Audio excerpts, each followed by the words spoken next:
The winter wind carried whispers across the small English village of Rosewick Hollow, an old place of moss-covered stone cottages and crooked chimneys that puffed smoke against a cold, pale sky. December had come early that year, and it came with the worst rumors anyone could remember. The war was growing darker, the front lines swallowing more lives than letters arriving home. People learned to fear silence just as much as they feared news. In the Huxley household, a single window flickered with the lonely glow of a dying candle. Inside, Elena Huxley knelt near the hearth, poking cruel, stubborn coals that refused to burn. At 15, she had grown thinner since the summer, her cheeks hollowed by rationed meals and sleepless nights listening to the wind howl like grieving mothers.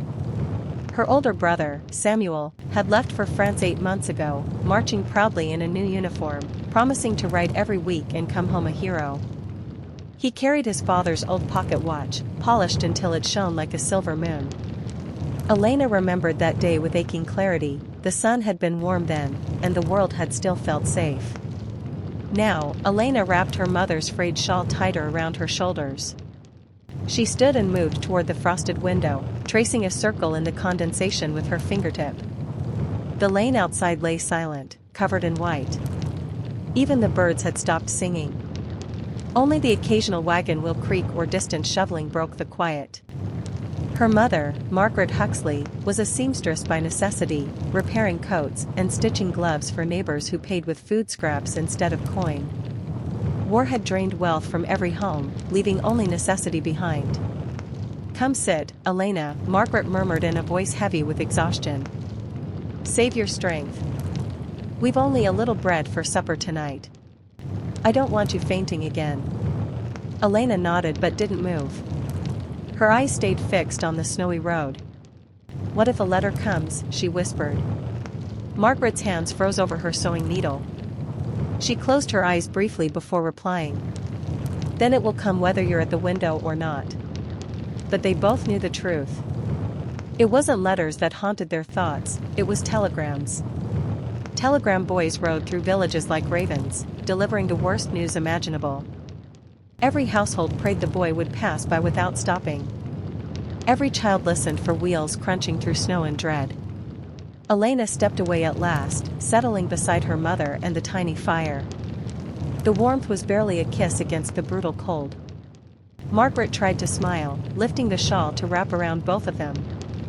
For a moment, the embrace softened the world. Then, knocking. 3 sharp, frozen strikes at the door. Margaret stiffened. Elena's breath caught in her throat. No one knocked after sunset unless. Margaret rose slowly, needle falling silently into her lap. "Stay here," she whispered. Elena didn't stay. They both moved toward the door, footsteps trembling against wooden boards. Margaret opened the latch with hands that shook. A man stood in the doorway, bundled in a dark coat dusted with snow. He wasn't the usual telegram boy, he was older, with sad eyes that told stories before his mouth did. "Mrs. Huxley?" he asked softly. Margaret swallowed. "Yes." The man removed his cap in respect. "I'm delivering a message." Time fractured into sharp fear. Elena clutched the shawl against her chest, breath slicing like ice. The man drew a small envelope from inside his coat.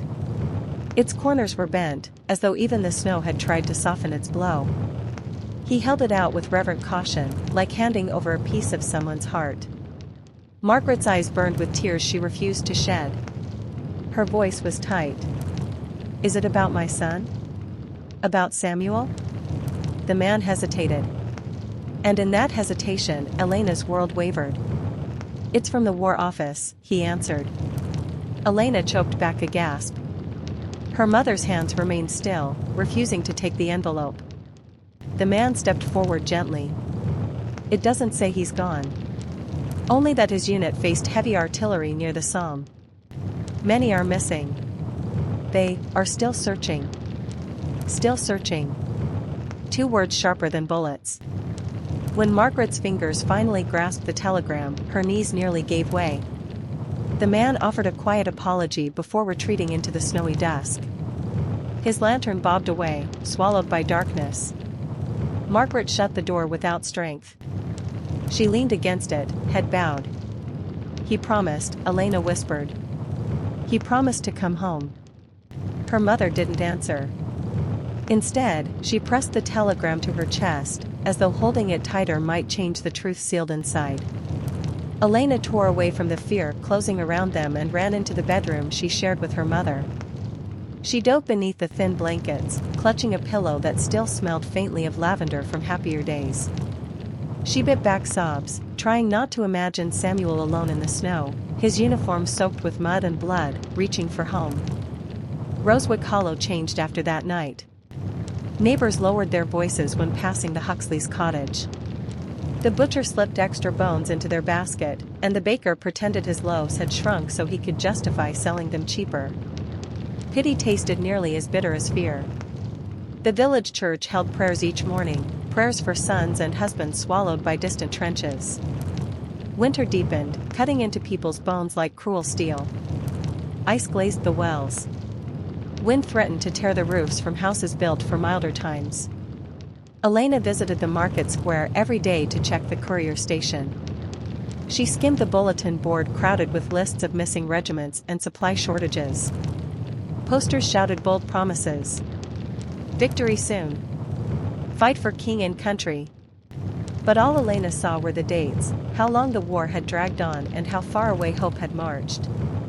Some soldiers returned home, limping on crutches or clutching medals that didn't make up for missing limbs or haunted eyes. Families greeted them with joy mixed with fear, knowing that the war had taken something invisible from them too. One afternoon, while Elena waited for any word, Mrs. Ramsey, the baker's wife, approached with a basket covered by a scarf. "Elena, dear," she said softly, "take this. I made too many rolls again."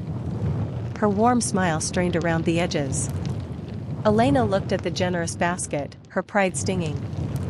"We can't pay." Mrs. Ramsey shook her head. "Your mother has sewn mittens for my boys more than once.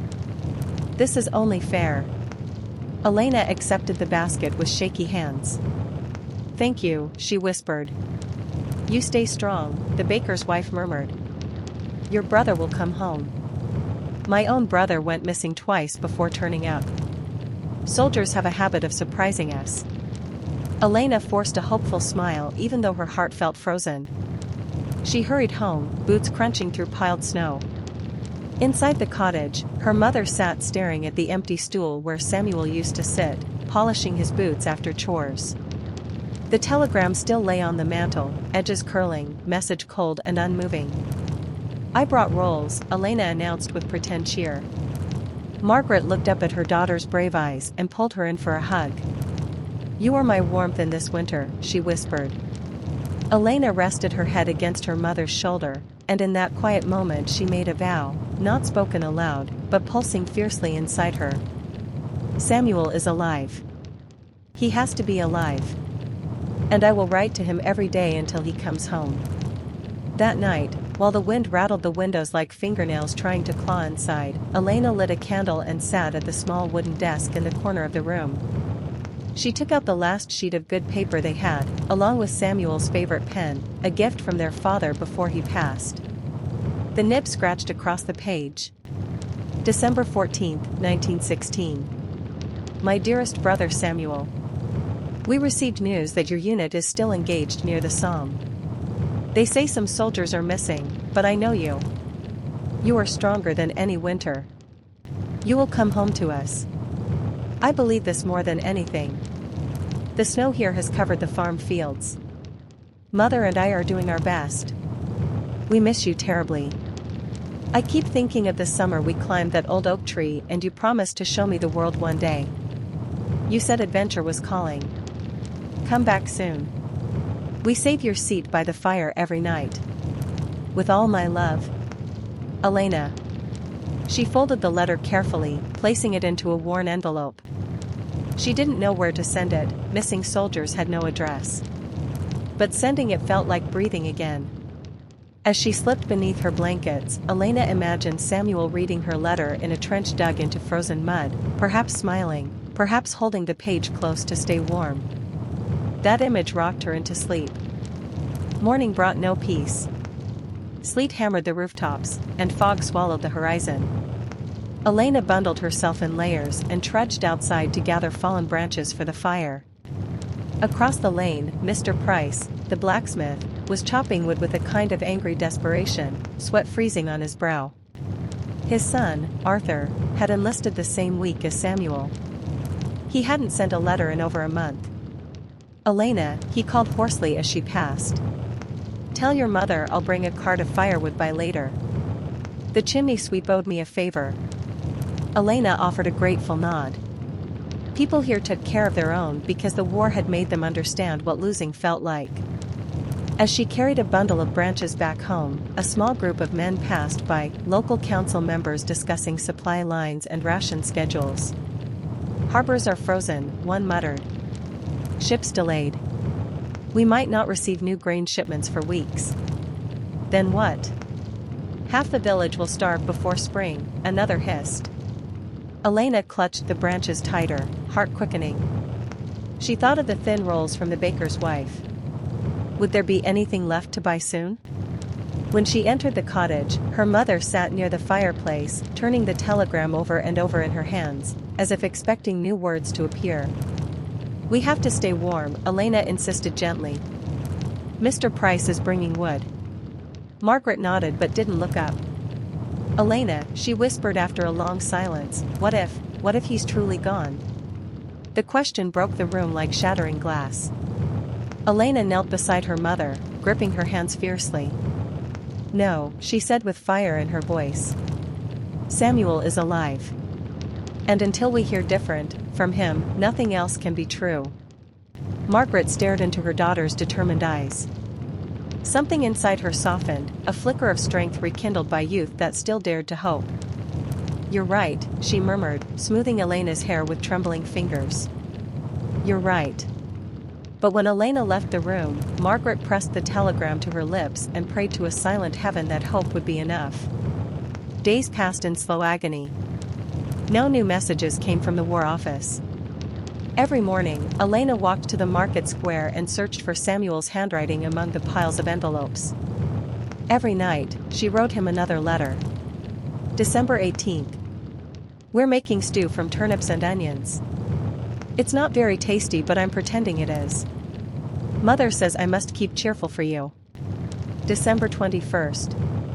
"The church bell rang today for Mrs. Cooper's son. He won't be coming home. But you will." December 24th. "Christmas Eve. Without you, the holiday feels like a candle trying to stay lit in the wind. Each letter a lifeline. Each word a prayer." Meanwhile, snow thickened across Europe like a shroud. Villagers struggled to breathe beneath the weight of hunger and dread. The world's joy had been borrowed by war, and no one knew if it would ever be returned. On the night of December 27th, the wind screamed outside the cottage. The moon hid behind dark, shifting clouds. Elena lay awake, shivering beneath layers of blankets, staring at the ceiling where shadows twisted like dark branches. Suddenly, hoofbeats. Hoofs pounded through the icy night, stopping abruptly outside. Elena bolted upright. Her mother woke too, eyes wide, heart hammering. Another knock. Slow. Heavy. Final. Margaret rose, candlelight fluttering wildly around her anxious face. "Elena, stay here," she begged. But Elena followed once more. Margaret opened the door. A soldier stood there, uniform stiff with frost, cheeks raw from wind, eyes sunken from sleepless nights. A satchel of mail hung from his shoulder. He held out a sealed envelope. A familiar seal. A familiar handwriting. "For Mrs. Margaret Huxley," he announced. Elena let out a breath she didn't realize she was holding. Her knees weakened. Her vision blurred with relief. Margaret clutched the letter like something holy. "Thank you," she whispered. The soldier nodded wearily. "More letters will come soon," he said. "They're organizing the missing lists. Many units were split during the last offensive. Men are turning up each day." Elena's lips parted. "Is Samuel?" The soldier shook his head gently. We only deliver what we're given. But a letter means he was alive when he wrote it. And then he was gone. Back inside, mother and daughter sat near the fire, the envelope resting between them like a treasure they were terrified to open. "You read it," Margaret whispered. "Please." Elena's hands trembled as she broke the seal. Her heart raced. Her eyes scanned the page. And then she smiled. Tears rolled down her cheeks, but for the first time in weeks, these were tears of joy. "Mother," she gasped, voice breaking. "It's from Samuel. He's alive." Margaret's sob was raw and full of soaring hope. Elena read aloud, voice trembling. "Dearest mother and little Ellie. Do not worry for me. The snow is deep here, but I have friends who make the cold more bearable. They say winter may be long, but spring will come. I think of home every night.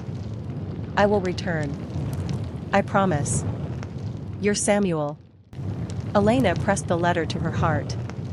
The world didn't feel quite as frozen anymore. But far away, so far Elena couldn't imagine the distance, Samuel Huxley shivered in a trench carved into the icy soil of France.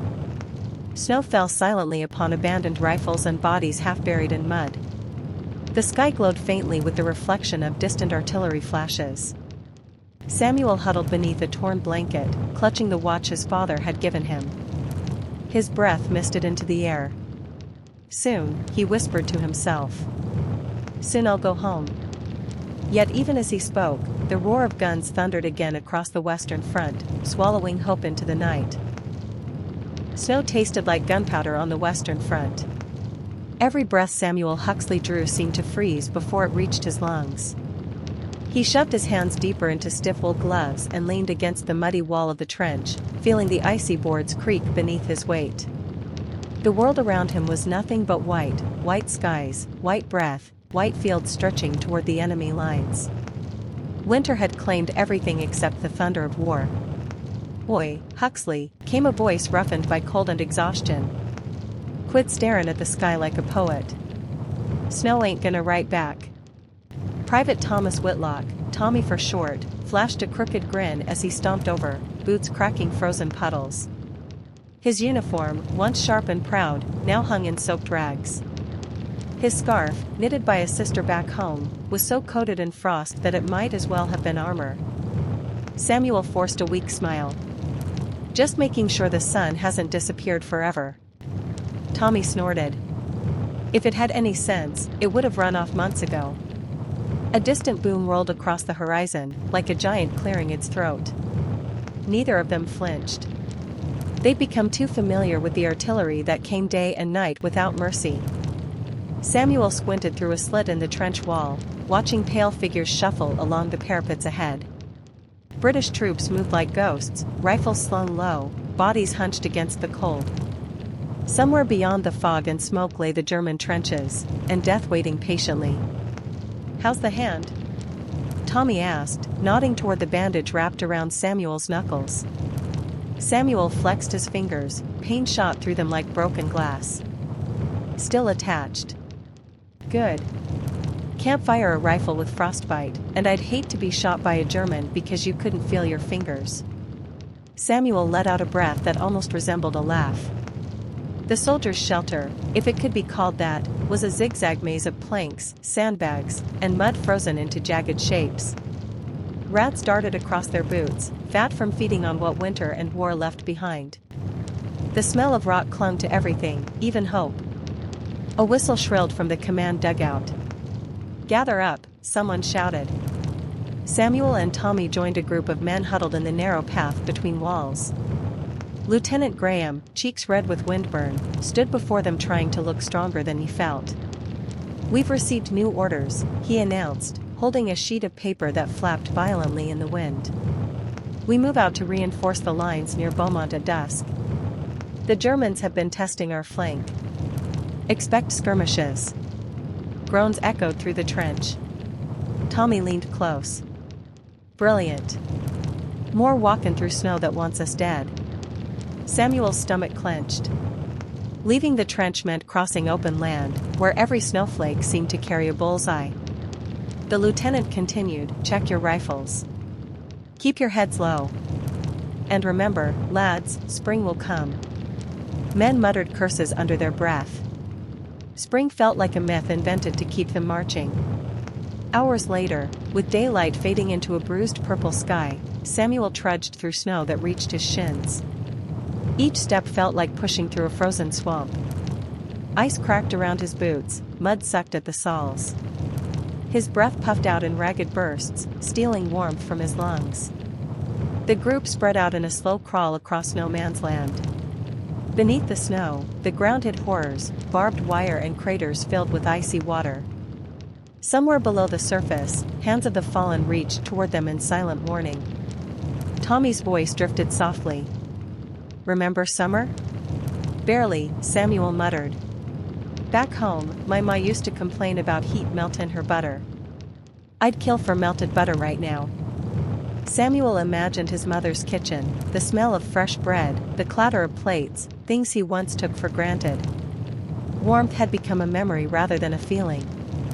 They reached the forward trench at last, greeted by soldiers whose eyes looked older than their faces. Reinforcements? One scoffed. About time. Samuel dropped into the trench, knees buckling from fatigue. Tommy slid down beside him. The new position was narrower and colder. Wind whistled through cracks in the boards, cutting like knives. The only relief was a small dugout lit by a dim lantern, where a kettle of thin stew simmered. It smelled faintly of beef, likely imagination. They hadn't even finished swallowing when the first artillery shell landed. The explosion ripped the ground apart, sending snow, dirt, and screams into the air. Samuel threw himself against the wall, instinct screaming louder than fear. Another blast followed, closer, so loud his ears rang violently. Take cover, officers shouted, but cover barely existed. The sky flared orange with bursting shells. The ground jolted like a living creature trying to shake them off. Tommy grabbed Samuel's arm. This is bad. They're zeroing in. A shrill whistle pierced the chaos. Stand to arms. Prepare for attack. Boots scrambled.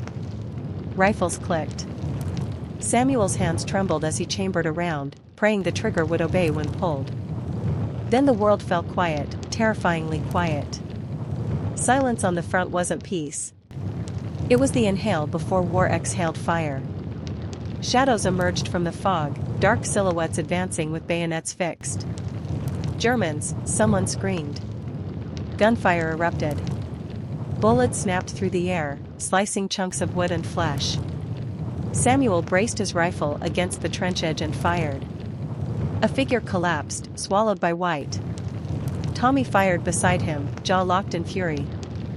Come on. Come on, you bastards. Artillery thunder shook Samuel's bones. Smoke stung his eyes, mixing with tears he wouldn't admit.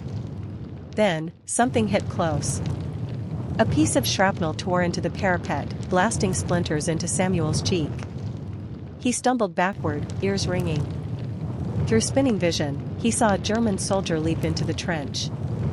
The man's face was wild with terror and determination, just a boy like them.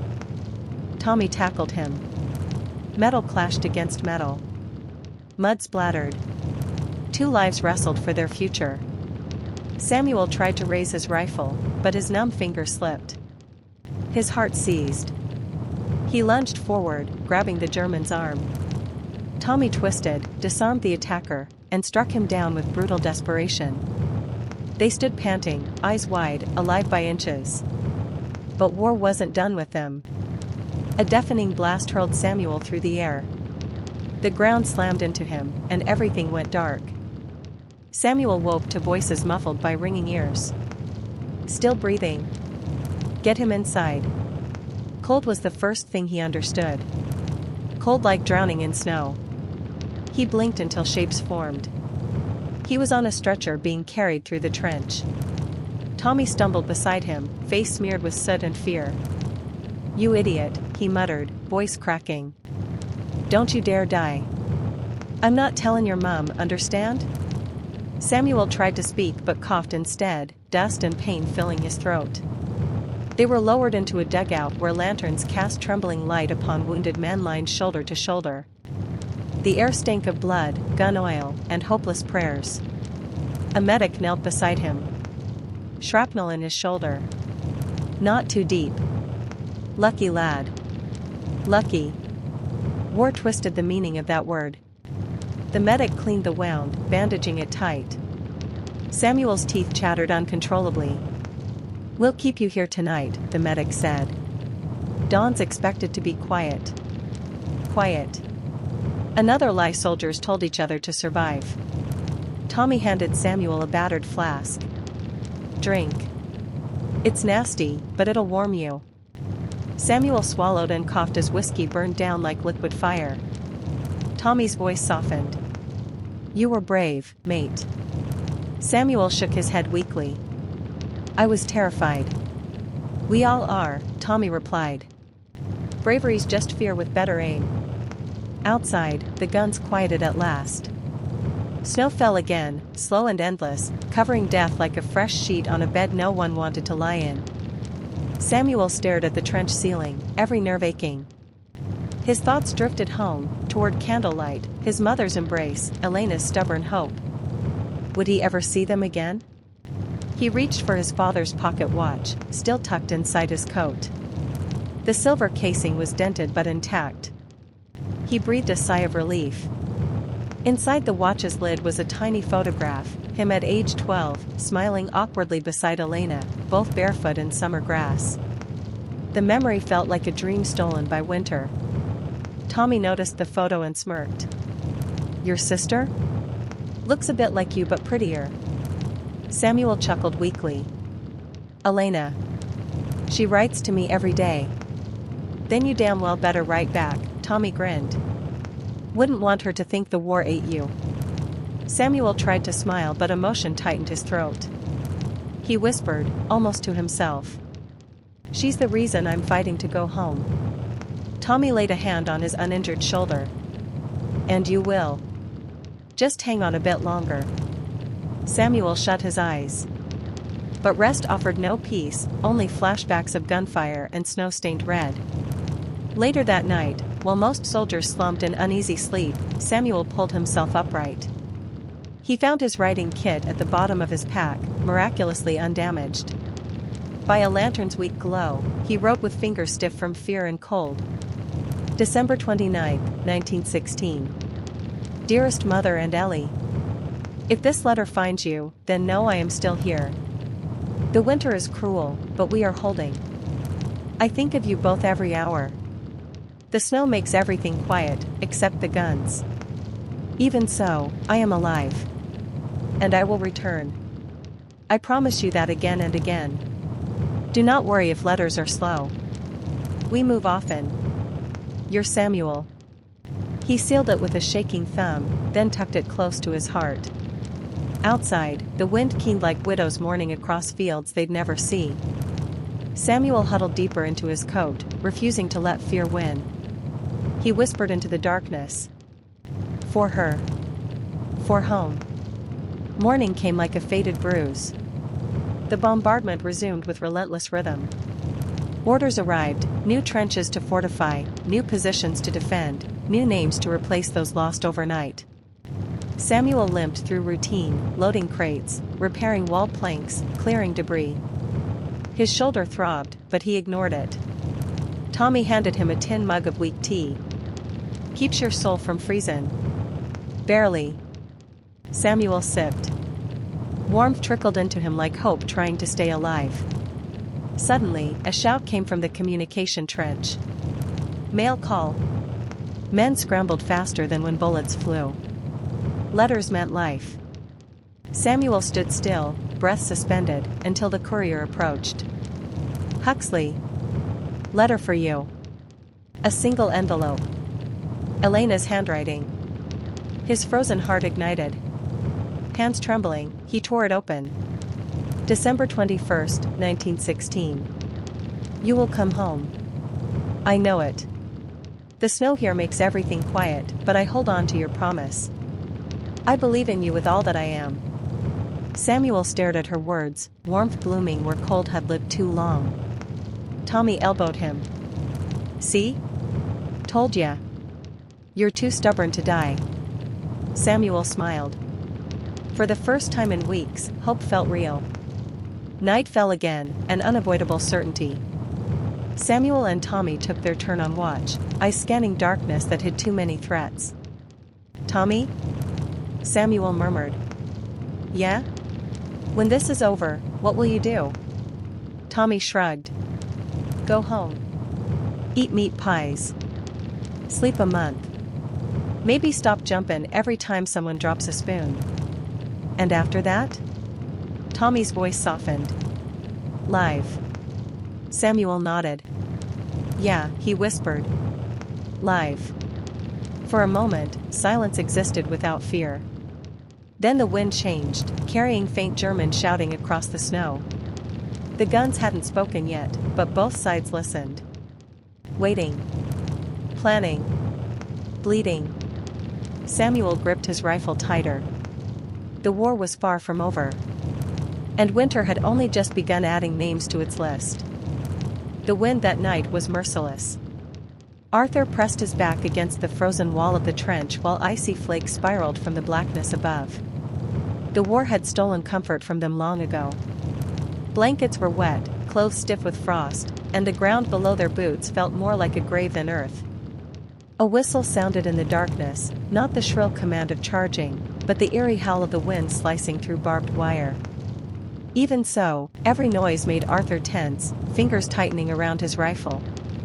Fear was a constant companion, lurking like a shadow that never tired. Beside him, Private Hughes shivered violently, his teeth clattering like loose shells. Bloody cold, Hughes muttered, rubbing his fingers together. I'd give my left boot for a proper fire. Arthur chuckled faintly. Careful, Hughes. Next week they might ration boots along with bread. The two tried to laugh, but the sound was brittle, fragile, ready to shatter at any moment.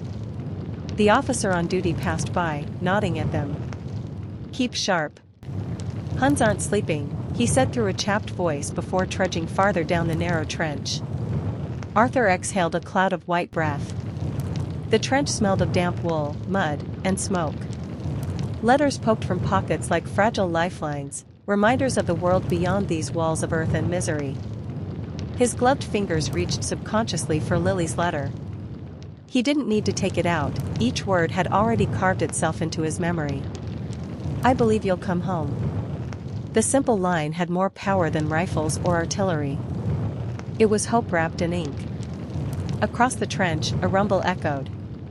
The ground trembled slightly, distant artillery. Hughes stiffened. Sounds like they're shifting guns again. Probably, Arthur replied quietly. Night raids are common this time of winter. But deep inside, dread stirred. A young soldier down the line, barely 18, hugged his knees, eyes wide at every distant boom. Arthur recognized the look. It was the fear of someone who had seen enough to understand that death was not loud. Death could come as a whisper in the dark. Arthur turned his gaze upward. Snowflakes drifted like ashes from some heavenly fire.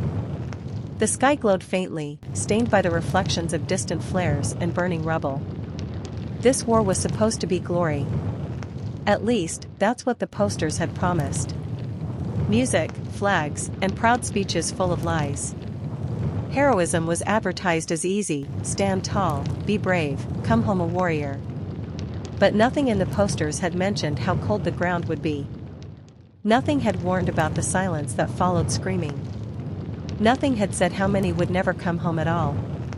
Arthur looked down at the frozen mud beneath his boots, a ground packed with the bodies of men who once laughed, ate, and breathed.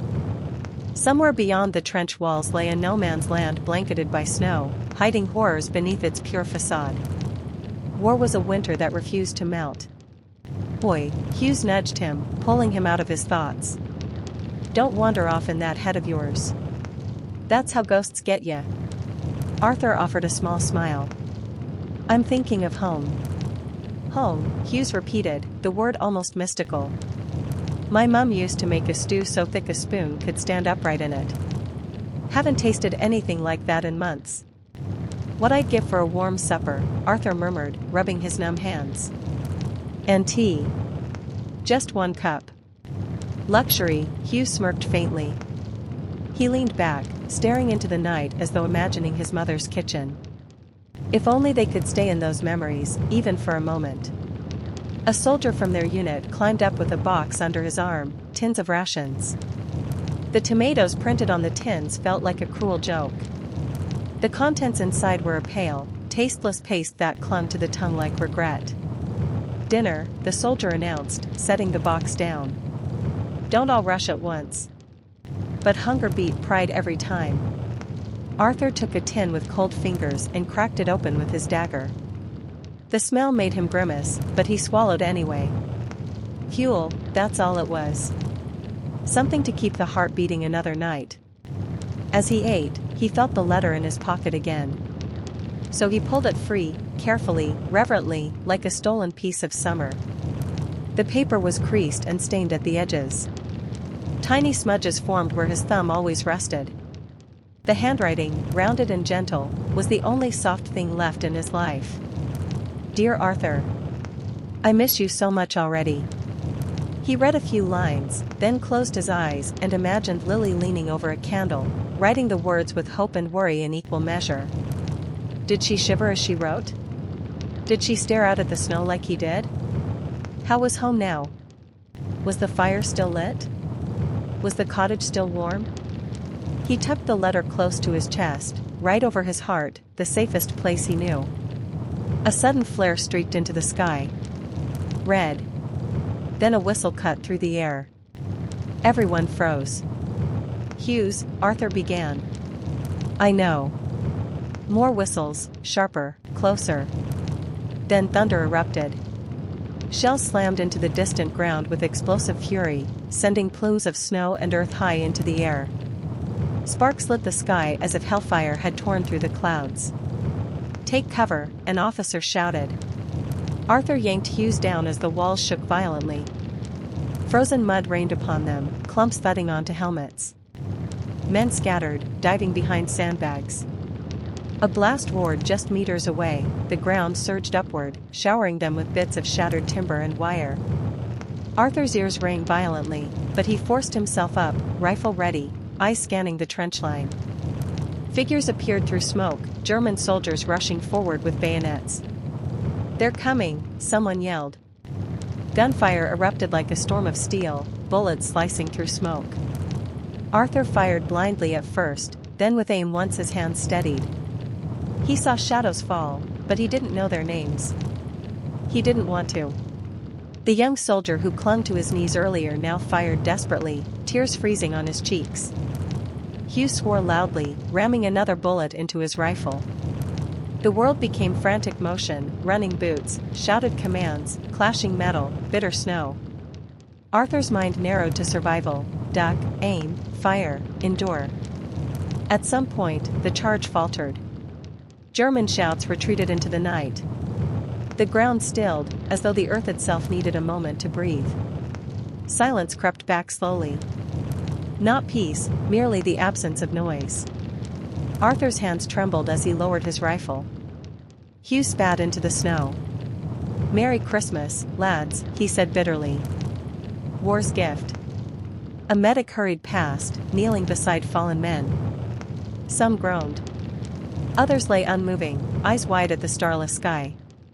Arthur recognized one, the frightened young soldier who had hugged his knees. His chest rose in shallow breaths, crimson soaking his coat. Arthur knelt beside him. You'll be all right, he whispered. The boy's lips trembled. Home, he breathed weakly. I want home. Arthur squeezed his hand, though he knew warm words couldn't stop a wound from bleeding. The medic arrived, pushing Arthur aside gently and working frantically in the cold. Come on, Hughes urged. Let the doc do his job. Arthur nodded and stood, though his heart felt heavier with every step. He found a quiet corner of the trench and leaned against the frozen wall, exhaustion crashing into him all at once.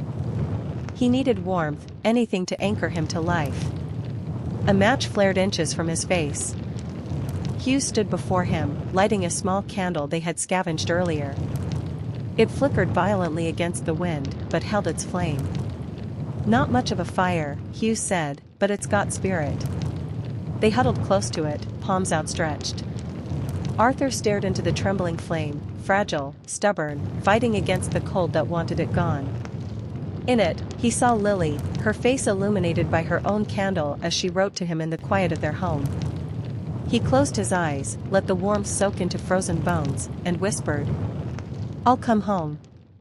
Hughes glanced at him. "What was that?" "Nothing," Arthur replied softly. "Just a promise." Meanwhile, in their small English village, Lily couldn't sleep.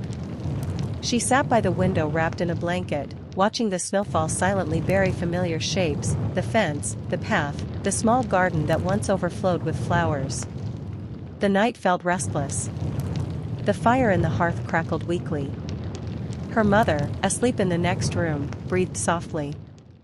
Lily wished she could send a piece of warmth to the trenches, a spark to light Arthur's way through the dark. She didn't know why, but her heart beat faster tonight, as though his name echoed inside her chest. She placed her hand over her heart. "Be safe, Arthur," she whispered to the snow outside. "Come back home to me." Then she returned to her desk, dipped her pen into ink, and began a new letter, one filled with memories of summer fields, warm bread, and laughter. A letter warmed by love. The kind a soldier could tuck close to his chest and feel alive again. Back in the trench, the candle finally dimmed, its flame shrinking to a glowing ember. Arthur wrapped his coat tighter, Lily's letter pressed against his heart. Morning would bring more snow. More fear. More war. But tonight, he had firelight, small, but brave. And he had a promise. He was going home. Even if winter tried to stop him. The morning arrived not with a sunrise, but with a dim gray hush that swallowed the sky. Snow continued falling in slow, thick flakes, layering itself over the world like a heavy blanket intent on smothering everything beneath. Arthur awoke to the sound of boots crunching the frozen mud above his dugout. For a moment, he didn't know where he was, then the cold reminded him. The trench. France. The front. His joints protested as he pushed himself upright. Every muscle felt stiff, as though winter had seeped into his bones during the night. He rubbed a hand over his face, wiping away frost more than sleep. Hughes was already awake, sharpening the end of a stick with his pocketknife. "What's that for?" Arthur asked, voice hoarse. Hughes yawned. "Stirring the soup. If we get soup today." His eyes had that half-joking, half-resigned glimmer they all shared. No one believed in warm meals anymore, but jokes were easier than despair. They gathered with the others, huddling together while a cook poured steaming liquid into tin cups. The steam looked heavenly, even if the broth smelled suspiciously like boiled water with dreams of vegetables. Arthur cupped his hands around the heat, savoring warmth through the metal. He took a careful sip, thin, salty, but comforting in a way only hunger could make it. "How's the kid who got hit last night?" Arthur asked quietly. Hughes shook his head, eyes darkening. "Didn't make it." Doc tried, but he looked away. At least it was quick. Arthur's heart tightened. Another boy who wouldn't be going home. After they finished their meager breakfast, an officer approached with a stack of envelopes strapped under his arm. The sight made every soldier straighten. Mail from home was rarer than sunshine, and twice as precious. The officer called out names. One after another, men stepped forward to claim their letters, small lifelines to another world. When the officer finished, Arthur still stood empty-handed. Hughes nudged him. "Next time, mate." "Yeah," Arthur said, but disappointment tugged like sharp claws beneath his ribs. He tried to tell himself Lily was simply late, busy, maybe even unable to send anything because of weather or rationing. But worry whispered louder. What if? No. He stopped himself. Lily had promised to write. She kept promises. He forced the thought away and instead pulled her older letter from his pocket, smoothing the creases gently before tucking it back. By midday, the snowfall became so thick it was hard to see a few feet ahead. The sky and ground blended into a single blinding white silence. Even gunfire seemed muted by the storm. No orders came that day, no raids, no charges, no digging. Weather had paused the war. A rare mercy. Arthur took the chance to sit beneath an overhang of thick boards that shielded him from the downpour. He took out his journal, one of his few belongings that still felt personal. But for a long moment, he simply stared at the blank page. What was there to write? That he survived another night? That the cold gnawed at him like a starving wolf? That every explosion felt like a reminder his heart still dared to beat? Instead, his pen moved toward truth, the kind he saved only for her. My dearest Lily. It snowed all day today, so heavy that the world looks almost peaceful. Almost. He paused, the ink freezing slightly on the nib before he continued. The lads here do their best to laugh. We joke about food, warmth, and things we used to complain about. I never realized how much a simple cup of tea or a warm bed could feel like heaven. He glanced at the silent trench, men curled up in blankets, trying to stay warm. Sometimes, I close my eyes and imagine sitting beside you by the fire. I can almost feel it. You make the cold easier to bear, just by existing. His heart thudded painfully. Please keep writing. Your letters are the only thing that remind me I am still human. He signed it and folded the page neatly, placing it carefully in an envelope. Tomorrow, if the storm cleared, he would give it to the messenger team that collected outgoing mail. The thought gave him something to look forward to. A reason to keep breathing.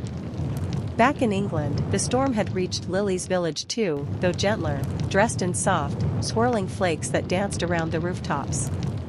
Inside the cottage, Lily stoked the fire, feeding it small pieces of wood as her mother prepared what little bread they had left. Her mother noticed her gazing at the frost-covered window for the 10th time that hour. He'll write, Lily, she said softly. Lily forced a smile. I know he will. But uncertainty flickered behind her eyes. The snow made everything feel farther away. She tried to shake the fear by writing again, another letter full of stories from home. She described how the bakery had reopened after 2 weeks of ration shortages. She wrote about Mrs. Tomlinson's cat getting stuck on the church roof. She even drew a small doodle of a snowman she and her friends had built years ago. But the ink blurred for a moment as her eyes watered. She missed him.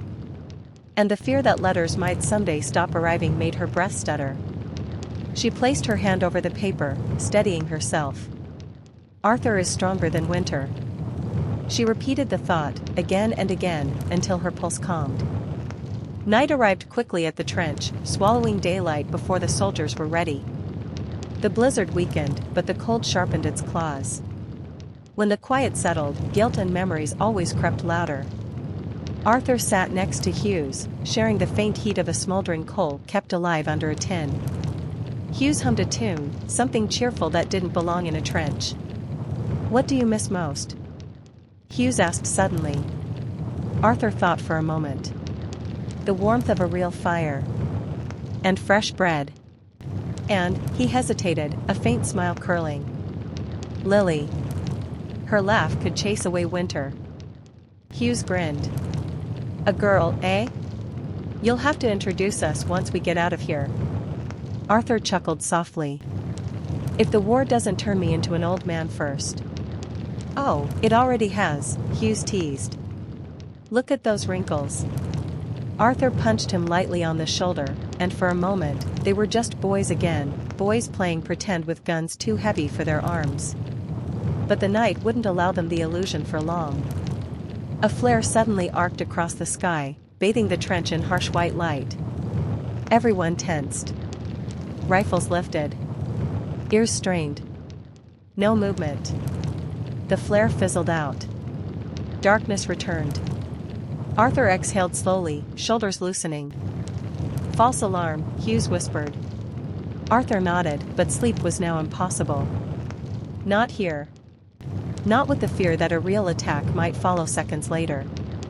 So instead, he pulled Lily's letter from his coat again, tracing her careful handwriting beneath gloved fingers. He imagined her thinking of him at this very moment. He imagined snow falling outside her window the same way it blanketed his battlefield. Two worlds divided by war, but linked by ink. That thought warmed him more than any fire ever could. Hours later, while Hugh slept lightly beside him, Arthur remained awake, watching snow drift into the trench like feathers from a torn pillow. Then he heard it. A faint sound. Soft. Uneven.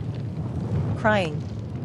He followed the noise to where a soldier sat alone, head buried in his arms. Arthur recognized him, Private Keenan, new to the unit, barely 19.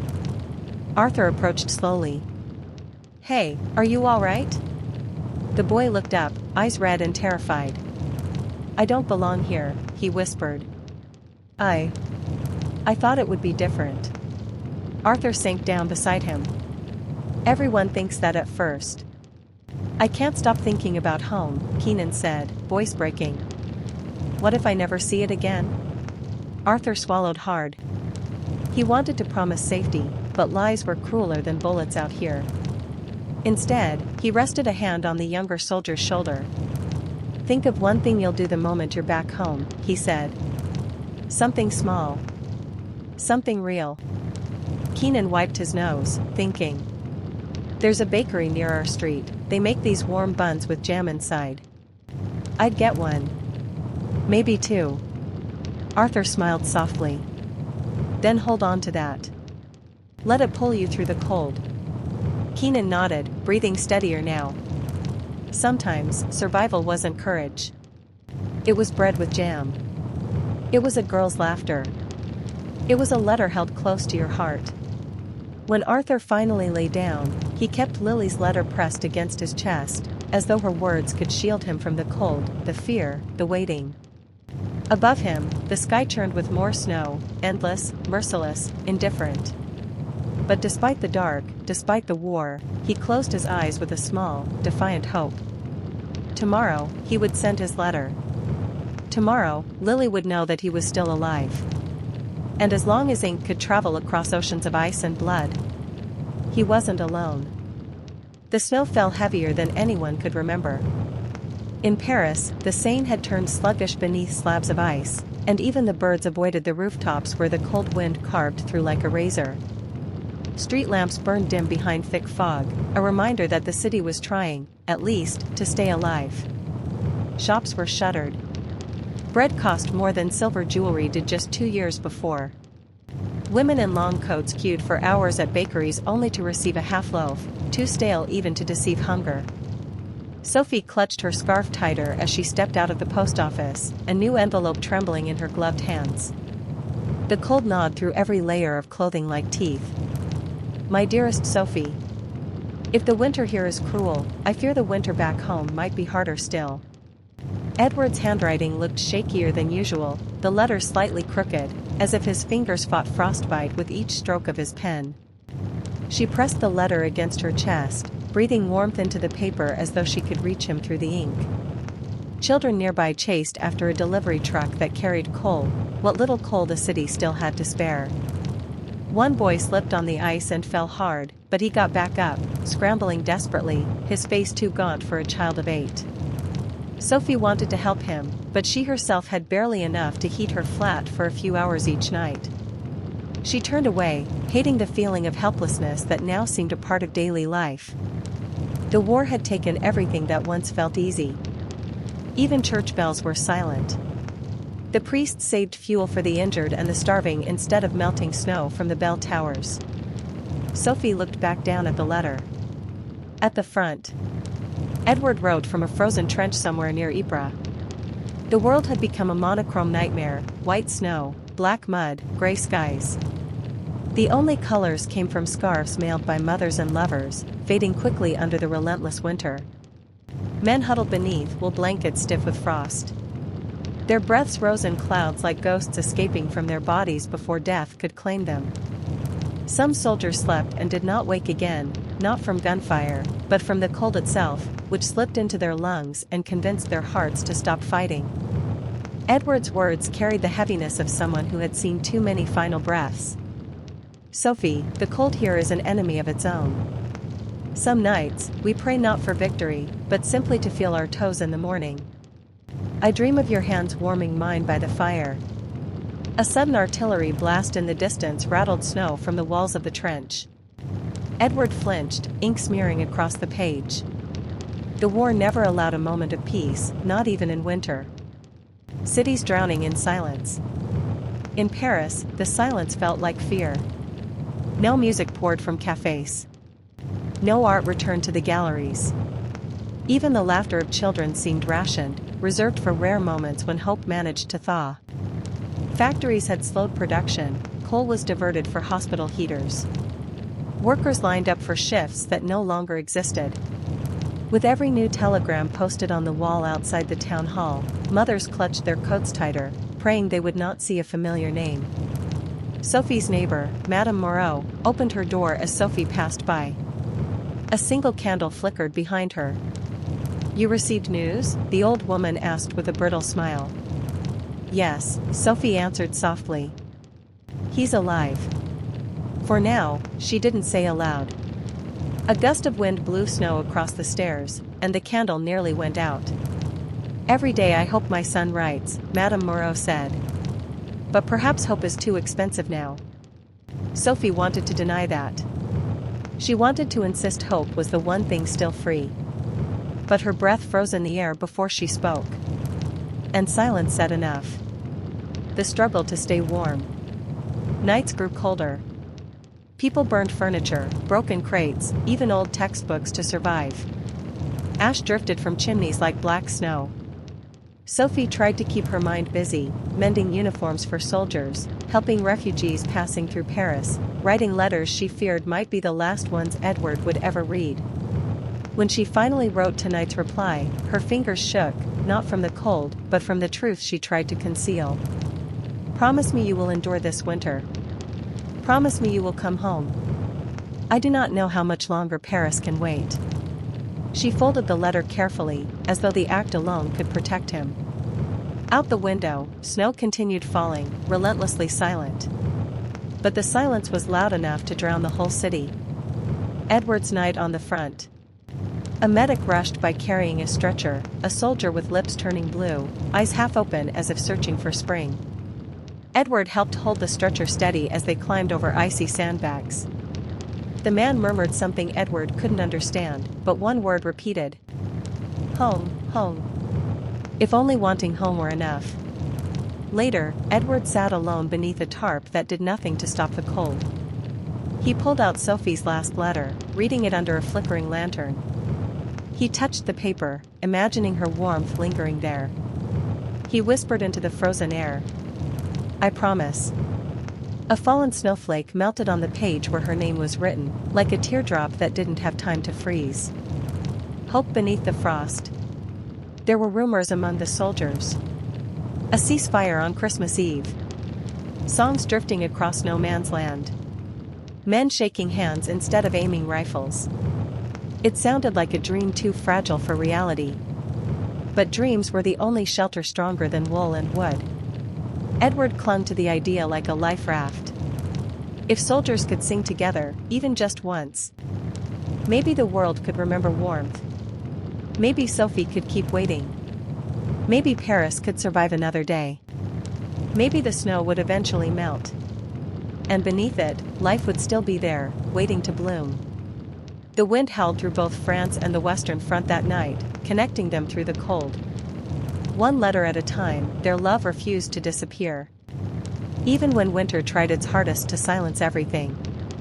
Snowflakes drifted like falling feathers over the Western Front, each one silent, yet together they created a hush over the battlefield. The war had slowed, not by mercy, but by exhaustion and the weight of winter itself. The ground was too hard to dig new trenches, too frozen to bury the lost. It was the night before Christmas. Edward tightened his scarf, a gift from Sophie last year. The wool had worn thin in places, but it was the warmest thing he owned. The men of his regiment crouched low, trying to find comfort in the cold earth that cared little whether they lived or died. Across the field, through barbed wire lacquered with ice, German soldiers settled in their own trenches. The two armies watched each other like beasts forced into the same cage. Then, something unexpected happened. A faint tune drifted through the snow-filled air. Still Nacht. Silent night. Edward froze, not out of fear, but disbelief. The Germans were singing. At first, his comrades muttered curses under their breath, thinking it a trick. But the melody continued, gentle and warm enough to melt the edge off the cold. After a few stunned moments, a British soldier, voice trembling, began to sing the English version. One by one, more voices joined. Two languages, one song. Edward's breath hitched. Somewhere in Paris, Sophie might be hearing this very hymn. Maybe she was singing it too. Lanterns in no man's land. A German soldier stood up, holding a small lantern. White cloth tied around a stick, a makeshift flag of truce.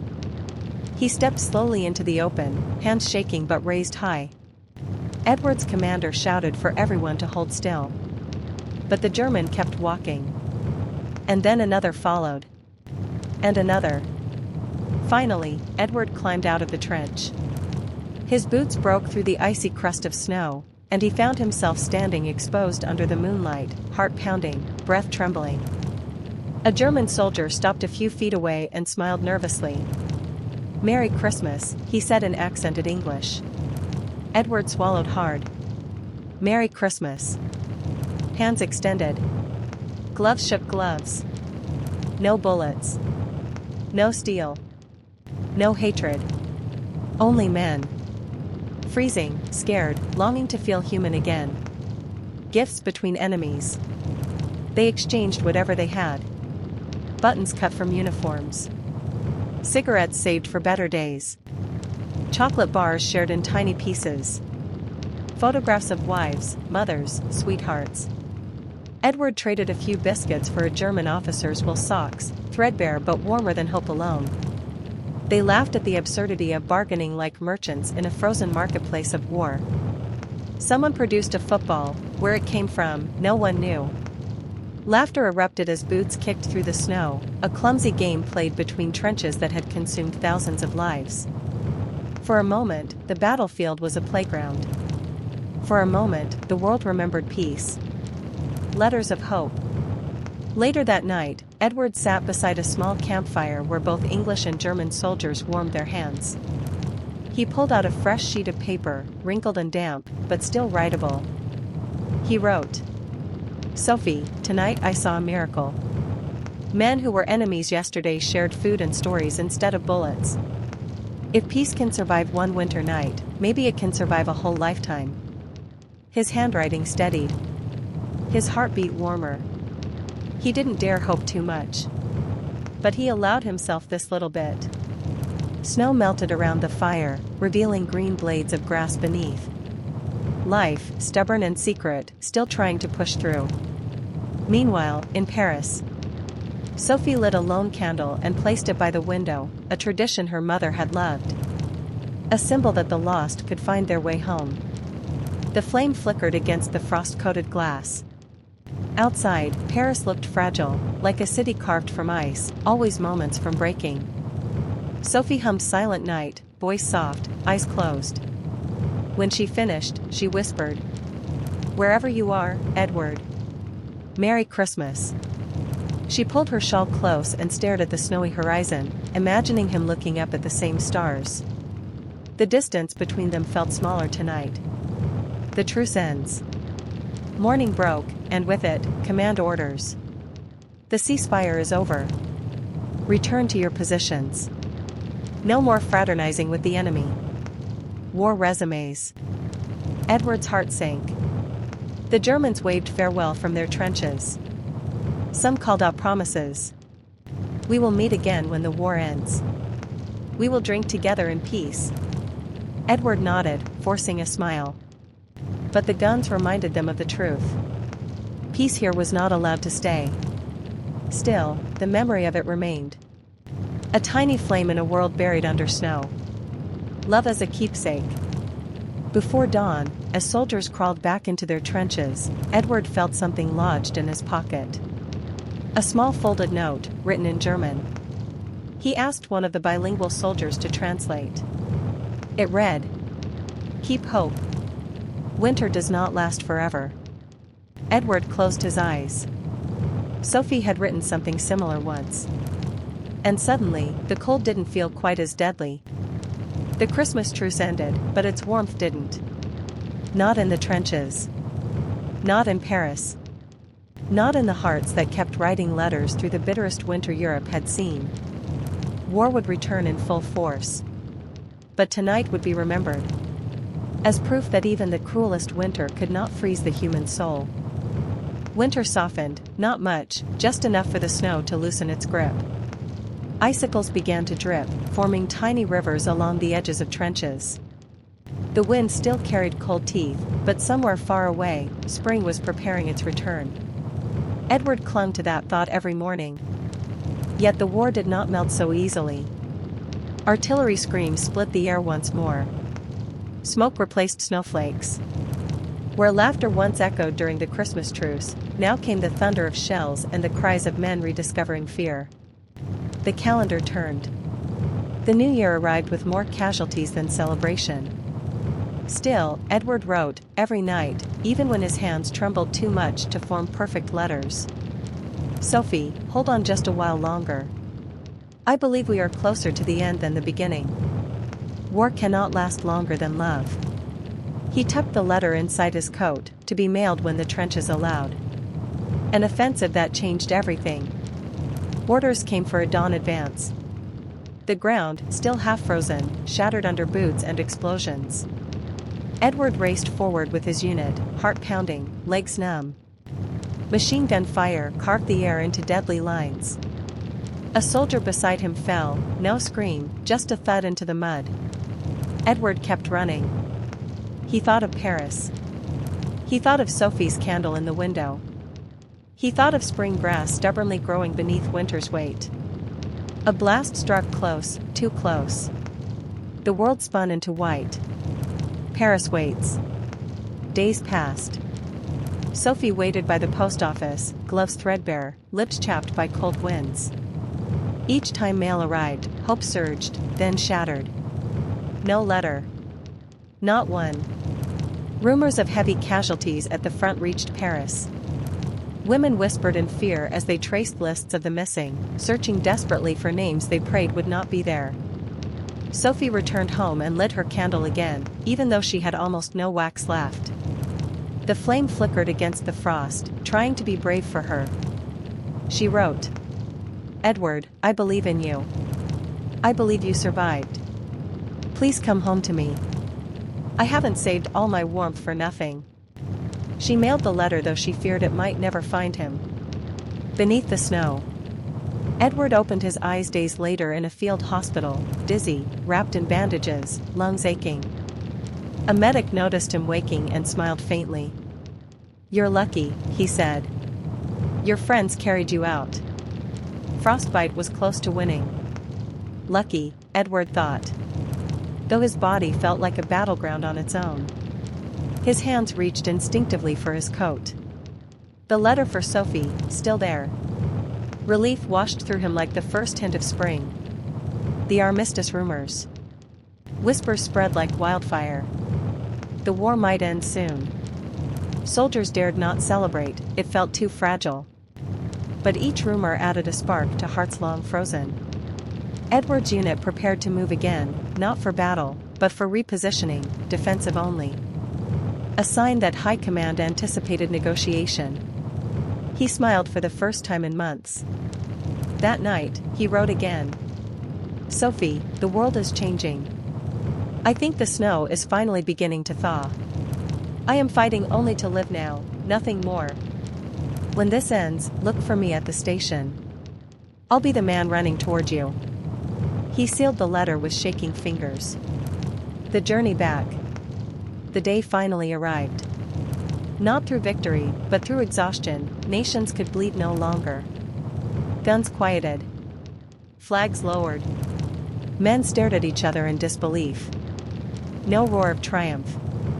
Just silence. The kind that feels like breathing after drowning. Edward walked with his comrades through roads scarred by war. Villages destroyed, fields plowed by artillery, yet birds dared to sing again.